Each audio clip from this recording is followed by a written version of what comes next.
Especiales de Canal Antigua.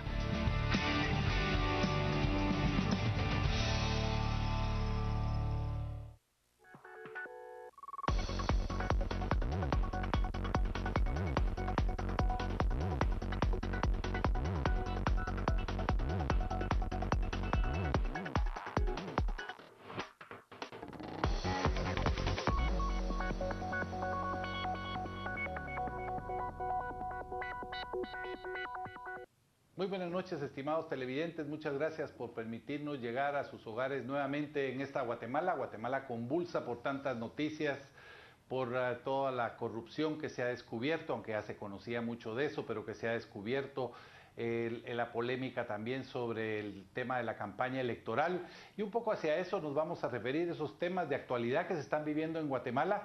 Vamos a tener en el estudio a Anabela Morfín. Ella es expresidenta del CEDECON, del Centro de Defensa de la Constitución, y abogada constitucionalista, miembro del CEDECON también. Con ella vamos a conversar sobre un tema que se ha vuelto preocupante, diría yo, y sobre el cual tenemos que alertar a la población, y es sobre todas esas voces que se están levantando de que es necesaria una reforma constitucional, peor en este momento. Así que vamos a hablar sobre lo que en realidad se debe hacer, sobre la ruta que hay, sobre las leyes, cuándo, lo que está pasando con la campaña electoral, que algunos opinan que debería suspenderse y postergarse la elección, sobre todos esos aspectos legales que estamos viviendo y que estamos escuchando a diario. Anabela, muchas gracias por estar con nosotros.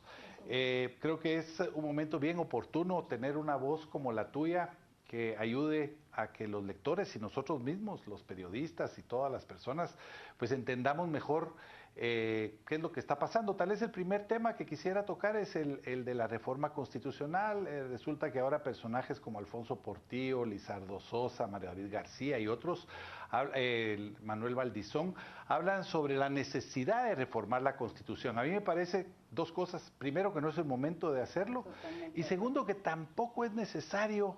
Se está poniendo como que la Constitución es la responsable de todo, cuando nuestra Constitución no es mala. ¿Qué opinión tienes tú sobre eso, que has trabajado, leído y pues la conoces al dedillo?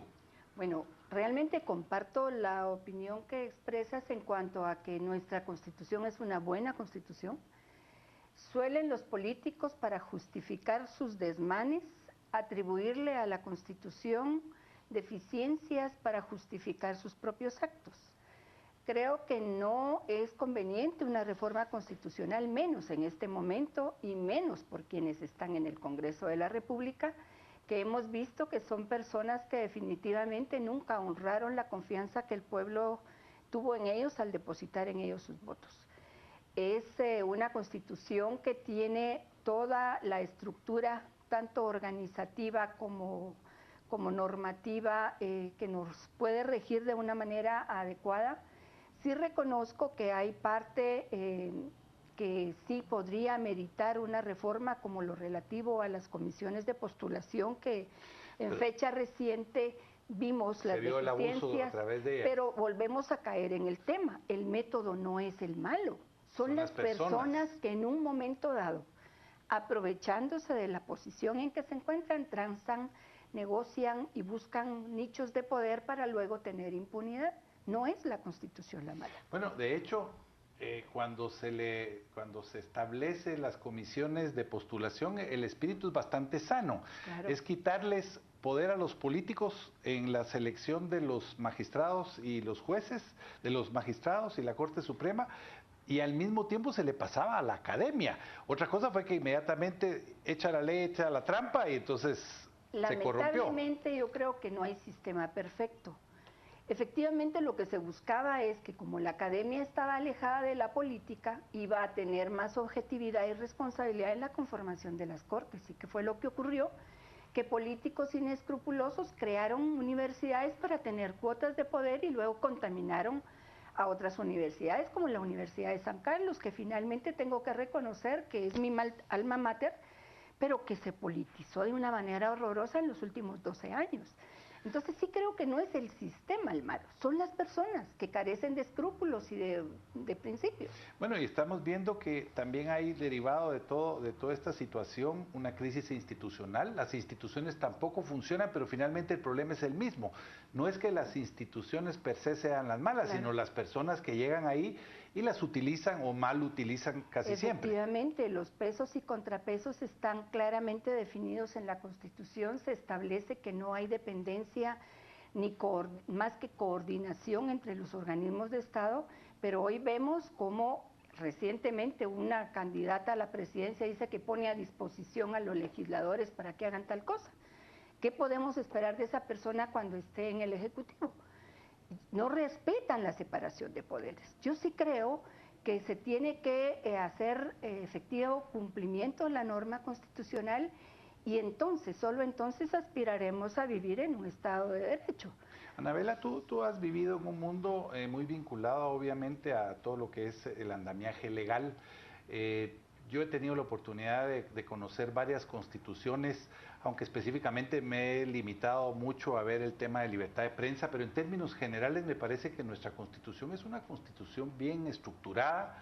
El otro día leí una entrevista a Jorge Mario García Laguardia, que es toda una autoridad en materia constitucional e incluso él ha asesorado a países para que hagan sus constituciones. La constitución nuestra contempla todos los aspectos positivos que debiera tener una democracia moderna.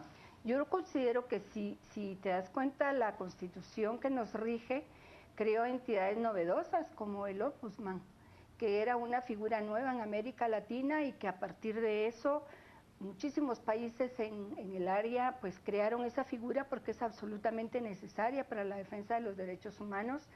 Se creó un Tribunal Supremo Electoral que lamentablemente en la ley específica que es de carácter constitucional se le ha quitado toda esa supremacía que sí le otorga la Constitución de la República.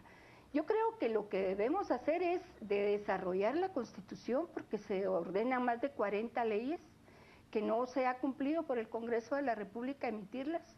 Se tiene que mejorar en este caso la ley de la carrera judicial, se tiene que mejorar la ley de servicio civil para crear la ley de la carrera muchas de las deficiencias porque no se ha desarrollado la Constitución de la República. Y muchas de las deficiencias en el andamiaje legislativo se podrían resolver por medio de aprobación de leyes ordinarias o reformas a las leyes ordinarias. Eso es lo que yo considero, que a partir de eso, y eso lo que determina es falta de voluntad política en el Congreso de la República. Vamos a ir al primer corte comercial y volvemos inmediatamente con otra parte de Enfoque esta noche. Vamos a conversar un poco sobre la situación que se está viviendo en Guatemala, cuáles serían los caminos que podrían darse en medio de toda esta crisis que ha envuelto al gobierno del presidente Otto Pérez Molina con la renuncia de la ahora ex vicepresidenta Roxana Valdetti y esa incertidumbre que hay en el ambiente debido a que hay una fuerte presión de la sociedad a favor de que renuncie el presidente de la República. ¿Cuáles serían los escenarios en los que nos podríamos ver inmersos en los próximos días o semanas?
Estamos de vuelta con Enfoque esta noche tocando un tema de actualidad o varios temas de actualidad, toda esa crisis que estamos viviendo, las posibilidades o el peligro de que se intente una reforma a la Constitución, y también vamos a hablar con Anabela Morfín sobre todo esto que está sucediendo. Bueno, el CEDECON, yo entiendo que sacó un comunicado, el Colegio de Abogados también se pronunció, la población en términos generales pide la renuncia del presidente, y algunos aprovechan para decir, bueno, que renuncie el presidente y que se suspenda el proceso electoral.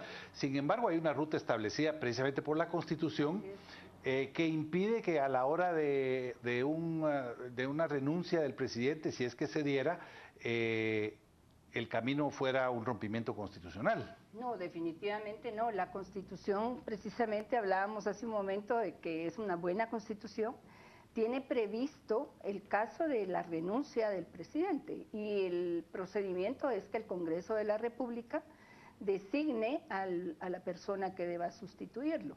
¿No es el vicepresidente el que asume? Bueno, indudablemente.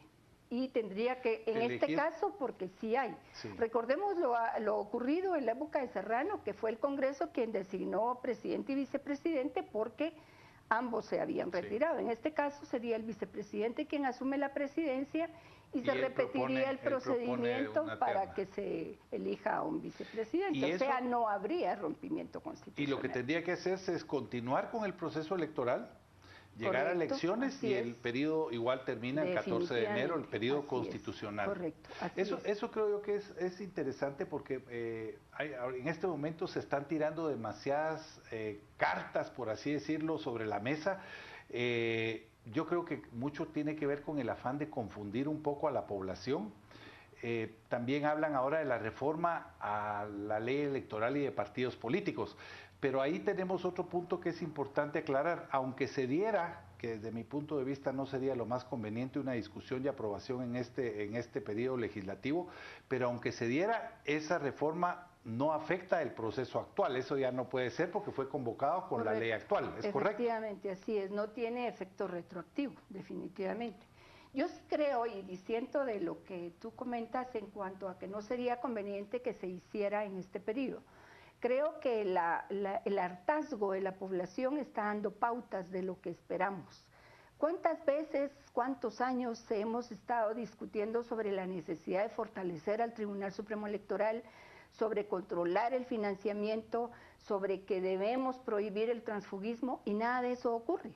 Yo creo que este es el momento para que el Congreso, los partidos políticos, los jefes de bancada se comprometan ante la población a emitir esa reforma a la ley electoral para que se regulen esos aspectos que son los que nos tienen totalmente hartos de ver los abusos y la falta de definición política de los políticos. Bueno, eso yo lo miraría bien en una democracia seria, donde los políticos son serios. Yo lo que me temo aquí, y lo ponía de un ejemplo en mi columna de crónica esta semana, diciendo que entregar a los políticos actuales, al Congreso actual, la reforma constitucional o la reforma a la ley electoral y de partidos políticos, e incluso de otras leyes muy importantes, es como entregarle al ladrón las llaves de su casa. Pero bueno, ¿Pero qué esperas de la siguiente legislatura si todos se van a reelegir? ¿Cuántos no se van a...? Bueno, o sea, ese es parte del problema. Vamos a contar con los mismos si seguimos las mismas reglas del juego. Ese es un punto muy fuerte a tu favor. Claro. Hay otro aspecto que todavía cabe, digamos, que valdría la pena analizar. ¿Qué pasa con el Tribunal Supremo Electoral en esta situación? Porque precisamente lo que estamos viendo es que la clase política es la responsable de la crisis. O sea, en este momento obviamente la corrupción está enfocada y concentrada hacia el gobierno central, pero sabemos que hay también en el Congreso y en los tribunales, en el organismo judicial, pero además es un vicio que viene de mucho tiempo. Así es, efectivamente. ¿Verdad? Entonces, lo que cabría ver es si el Tribunal Supremo Electoral puede poner un alto, porque el abuso, digamos, la campaña anticipada, pues superó por mucho la cuota que van a tener de inversión en la campaña electoral. ¿Qué pasa con esos partidos? Lo que tal vez sería interesante es que la población trasladara parte de todo ese esfuerzo que está haciendo en apoyar al Tribunal Supremo Electoral. Totalmente de acuerdo. El Tribunal Supremo Electoral tiene la herramienta en la propia ley electoral y de partidos políticos para sancionar a estos partidos que han excedido el techo de financiamiento para las campañas, porque ellos pusieron el techo y aquellos abusaron. Ese es motivo suficiente para cancelarlos. El Tribunal Supremo Electoral tendría que cumplir ejerciendo no solo su autoridad, sino cumpliendo con la ley, con esa cancelación. Y nuestros partidos, nuestros diputados, entonces por supuesto, cambiaría un y poco entonces el panorama sería maravilloso, porque serían otras caras, gente sana, espero, o por lo menos no tan contaminados como los que hoy tenemos. Entonces yo sí veo que esa es una posibilidad real, que la ley la establece, que el Tribunal Supremo Electoral debe cumplirla, porque para eso está instituido, porque es la autoridad máxima, y naturalmente esperaríamos que la Corte de Constitucionalidad respalde ese tipo de decisiones. Y volviendo otra vez a los pasos del procedimiento, desde el punto de vista jurídico, la renuncia de un mandatario, ¿cómo se miraría esto? Porque si está contemplado quiere decir que no genera ninguna crisis más allá que la propia inestabilidad que ya tenemos. Pues yo creo que una crisis mayor de la que tenemos no podría, al contrario, creo que eso sería una salida a esta demanda de la población, dado que tampoco tenemos en la Constitución el pacto revocatorio. Si nosotros tuviésemos esa posibilidad, sencillamente se le habría aplicado y con eso se va. El tema es que aquí a la crisis está dada, de pronto esa podría ser una salida para bajar un poquito los ánimos y buscar una ruta para manejar esta crisis.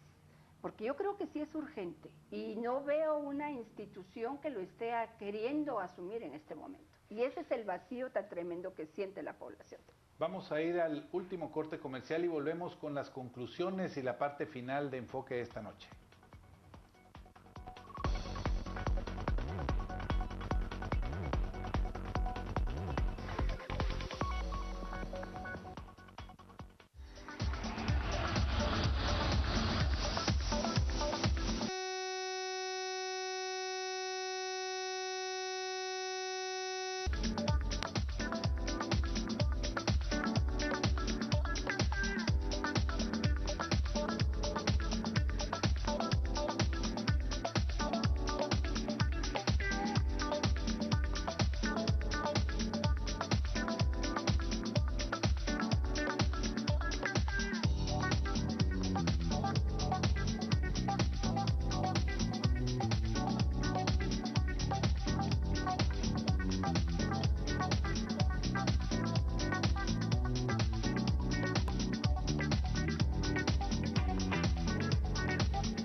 Estamos de vuelta con la última parte de Enfoque de esta noche. Les recuerdo que Enfoque es una producción de su canal Antigua con revista Crónica. Conversamos con Anabela Morfín. Anabela, nos quedan muy pocos minutos, pero creo que ha sido muy interesante toda esta conversación. Hay una institución que obviamente jugó un papel determinante precisamente hace algunos años, el 25, pues con la crisis de mayo que creó Jorge Serrano, la Corte de Constitucionalidad. Hasta ahora la Corte de Constitucionalidad ha estado evidentemente pasiva. Obviamente un magistrado sale para el cargo de vicepresidente, pero no es institucional, él no llega por ser miembro de la Corte. ¿Qué rol y qué papel puede o debe tomar una Corte de Constitucionalidad en medio de esta crisis en donde vemos que ninguna persona ni ninguna institución ha asumido un liderazgo pleno? Yo creo que si le diéramos, por ejemplo, viabilidad a lo que conversábamos en el segmento anterior, la Corte de Constitucionalidad juega un papel determinante, porque indudablemente tendría que refrendar las decisiones del Tribunal Supremo Electoral en materia electoral. que al final de cuentas nos permitiría no solo hacer que se cumpla la ley y sancionar a los partidos políticos que han incumplido con los términos que se le impusieron, nos permitiría también sanear el Congreso, y lo cual no es poca cosa. Y además tenemos que recordar que la Corte de Constitucionalidad tiene dentro de su función esencial la defensa del orden constitucional. Tendría que cumplir con su función. Esperamos que así lo haga.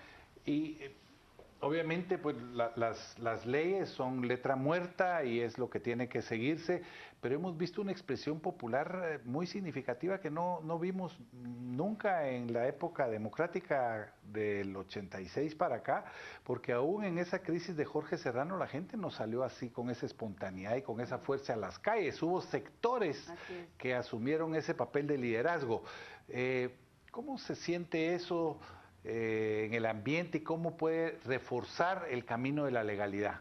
Yo creo que realmente fueron dos crisis, pero totalmente distintas, porque en aquel momento sí hubo participación, pero fue la sociedad civil organizada, porque fueron los representantes de ellas los que llegaron a conformar la instancia nacional de consenso, y a partir de eso se fue haciendo una determinada ruta.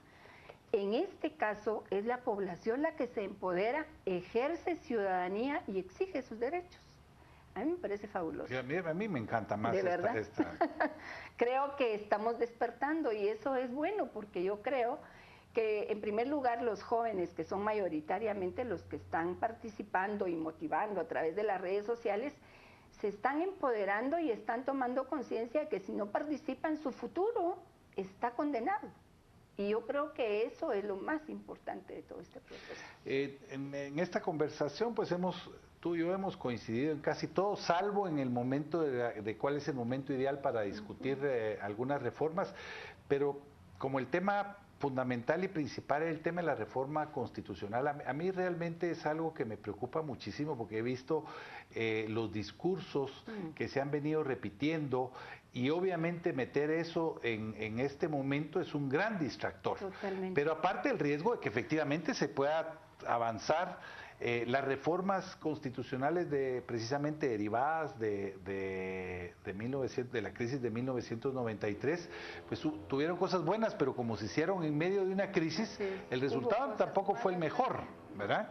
Claro. Entonces, tal vez a lo que sí podemos concluir es que reformar a la Constitución en primer lugar es innecesario, y aparte en este momento absolutamente... Más que todo porque hay un riesgo de determinados sectores que no se conformarían con una reforma en el Congreso, con estos diputados, sino que están hablando de una Asamblea Nacional Constituyente.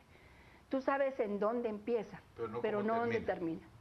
Y entonces nos va a salir un camello con cabeza de rana o qué sé yo, algo por el estilo. Y ese es mi punto. Yo creo que la Constitución nos permite salir de la crisis, nos permite trabajar y fortalecer un sistema y cambiar un sistema de partidos políticos que finalmente es la causa de todos nuestros males. Y eso se puede con una ley de rango constitucional como la ley electoral y de partidos políticos.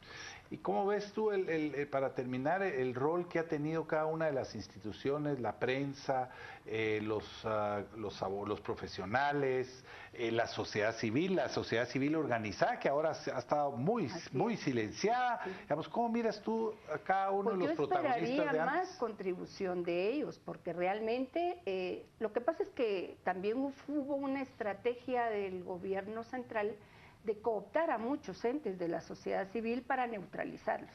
Eso es un poco quizá lo que estamos viendo, esas ausencias. Pero sí creo... Que tampoco es solo este gobierno, porque viene eso lo vemos desde varios gobiernos anteriores, que contrataban, involucraban al gobierno, a los líderes para callarle la boca. Y esa es una pena, porque al final de cuentas genera que el tejido social se rompa, ¿verdad? Pero sí creo que es importante que se eleven voces, por ejemplo, de la academia, yo no las he escuchado, los colegios profesionales tampoco. Recientemente, ayer, el Colegio de Abogados, pero la Asamblea de Colegios Profesionales no ha dicho, esta boca es mía, y esas son las instituciones que, conformidad con la Constitución de la República, les corresponde también orientar.